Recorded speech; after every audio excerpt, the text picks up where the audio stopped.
Hello everyone. So this is the next video in the paid classes of IGNOU MA Sociology. So the topic we are covering is of MSO1. हम लोग MSO1 के एक topic की बात करने वाले हैं, that is alienation and dehumanisation of labour. जो आपकी लेबर होती है यहाँ पे उसका डीह्यूमनाइजेशन किया जा रहा है, मतलब लेबर के फॉर्म में आप ह्यूमंस का यूज़ नहीं कर रहे हो. प्लस यहाँ पे एलिनिएशन आइसोलेशन के कंसेप्ट की बात की जा रही है. तो एलिनिएशन आइसोलेशन वर्ड अब हमारे लिए कॉमन हो चुका है after covid. We all know alienation means क्या है, आइसोलेशन मीन्स क्या है. Means remaining part of the society, remaining section of the society से डिफरेंट, अलग रहना. तो एलिनिएशन के बाद जो यहाँ पे की जा रही है वो किस कंटेक्स्ट में की जा रही है ये हमें देखना है. ये दोनों कंसेप्ट हमें किसके बेसिस पे समझाने हैं, ये दोनों कंसेप्ट हमें कार्ल मार्क्स के बेसिस पे समझाने हैं.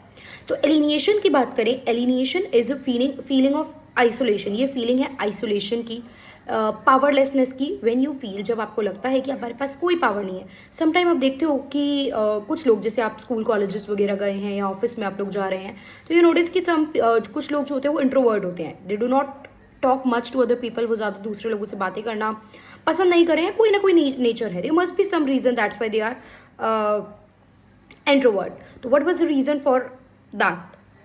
उसका रीज़न क्या है? उसका रीज़न डिफरेंट हो सकता है. Maybe they do not feel कि यार हम इस कम्युनिटी से, सोसाइटी से बिलोंग कर रहे हैं, ये लोग हमारे जैसे नहीं हैं, ये कुछ डिफरेंट है. दैट्स वाई वो अपने आप को अलग रखते हैं और वो बहुत ज़्यादा घुलते मिलते नहीं हैं. तो यही चीज़ कार्ल मार्क्स के अकॉर्डिंग एलिनिएशन में हो रही थी. एंड ये कंसेप्ट इमर्ज होकर आ रहा था due to the capitalism. Capitalist society से पहले प्री कैपिटलिस्ट सोसाइटी में थोड़ा बहुत डिफरेंशिएशन था, एलिनिएशन था, लेकिन वो सामाजिक ग्राउंड पे था, सोशल ग्राउंड पे था. मतलब इतनी ज़्यादा कुरीतियाँ थी जिससे कुछ लोग टॉप पे, कुछ लोग अलग अपने आप को महसूस करते थे. लेकिन कैपिटलिस्ट टाइम पे जो आपका कैपिटलिस्ट एरा में जो हमारा एक तरीके से एलिनिएशन आया, वो आया इकोनॉमिक टेक्निकल एलिनिएशन. टेक्निकली लोग एक दूसरे से एलिनिएटेड फील करने लग गए थे. That was technical alienation, technical basis वाला एलिनिएशन था. तो अब जो वर्कर्स होते हैं, देखिए कैपिटलिस्ट क्लास के पास हैव्स एंड हैव नॉट्स का कंसेप्ट यहाँ पे दिया था कार्ल मार्क्स ने, कि they have all the resources, वो उस रिसोर्सेज का यूज़ करके और रिच हो रहे हैं. वहीं जिन वर्कर के पास रिसोर्स नहीं है वो और पुअर होते जा रहे हैं. और इस वजह से ये जो डिवीज़न ऑफ लेबर का कंसेप्ट है, ये इनइक्वालिटी को लीड कर रहा है. This may lead to inequality, this is leading towards inequality. तो हैव और हैव नॉट के बेसिस पे ये प्रॉब्लम हो रही है. Rich become more rich, poor become more poor, और ये कंसेप्ट होता जा रहा है. एंड वो जो लेबर है वो 4 बेसिस पे अपने आप को एलिनिएटेड फील करते हैं. 4 बेसिस है जिसपे वो अपने आप को एलिनिएटेड फील करते हैं.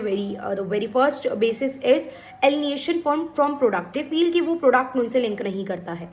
मतलब जैसे हम कोई प्रोडक्ट बना रहे हैं, प्रोडक्ट जब आप कोई प्रोड्यूस करते हो तो उसमें आपका कोई कंट्रीब्यूशन नहीं है, ना कहीं आपका नाम आ रहा है, कंपनी का नाम जाएगा, प्रेजल मिलेगा सेल पे तो जनरल मैनेजर को मिलेगा या आपके हेड को मिलेगा. वर्कर्स का नाम तो कहीं पे बहुत ज़्यादा देखने को ही नहीं मिलता. तो आप ये नहीं कह सकते ये प्रोडक्ट हमारा है या हमने इस पर्टिकुलर प्रोडक्ट को प्रोड्यूस करा है. प्लस वो जो पूरा प्रोडक्शन प्रोसेस चलता है, अगेन क्योंकि कोई और लीड कर रहा है आपका, वहाँ पे आपको बस जैसा बता दिया गया वैसा काम आपको करना है. तो आप प्रोडक्शन प्रोसेस से भी लिंक नहीं कर पाते हो, आप उससे भी एलिनिएटेड फील करते हो, प्लस आप अपने आप से भी एलिनिएटेड फील करने लगते हो, because you don't know what you are doing, who you are. ये सब चीज़ें भी हमें क्लैरिटी नहीं मिलती, हम क्या कर रहे हैं, हम हैं एग्जैक्टली कौन, एग्जिस्टेंस क्या है, ये सब चीज़ों के रिगार्डिंग क्लैरिटी की प्रॉब्लम रहती है.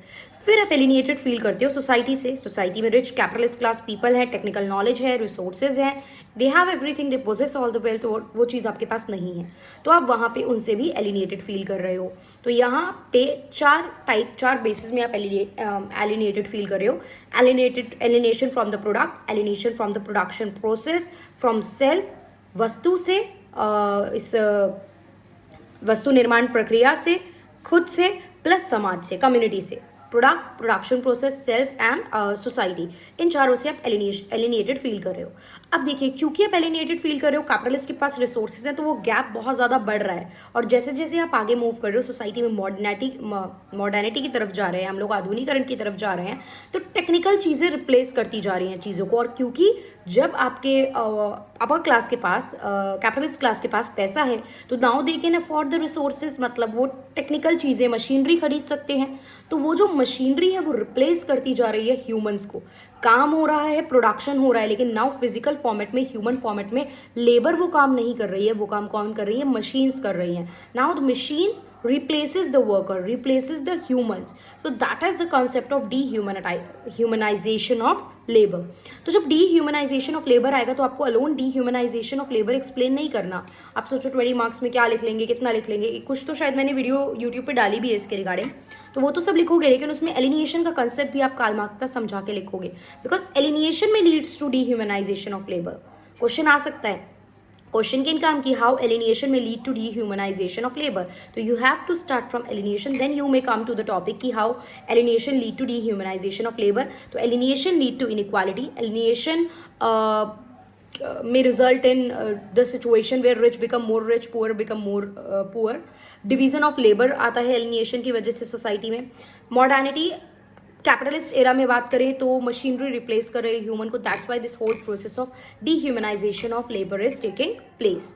सो I hope basic concept clear हो गया होगा. आएगा तो दोनों चीज़ें साइमल्टेनियसली एक्सप्लेन करनी, ये नहीं एक बताओगे तो ऑब्वियसली फिर अगर डिटेल में आ गया तो उतना लंबा उतना मार्क्स का कंटेंट रहेगा ही नहीं, फिर तो आप कंप्लीट ही नहीं कर पाओगे.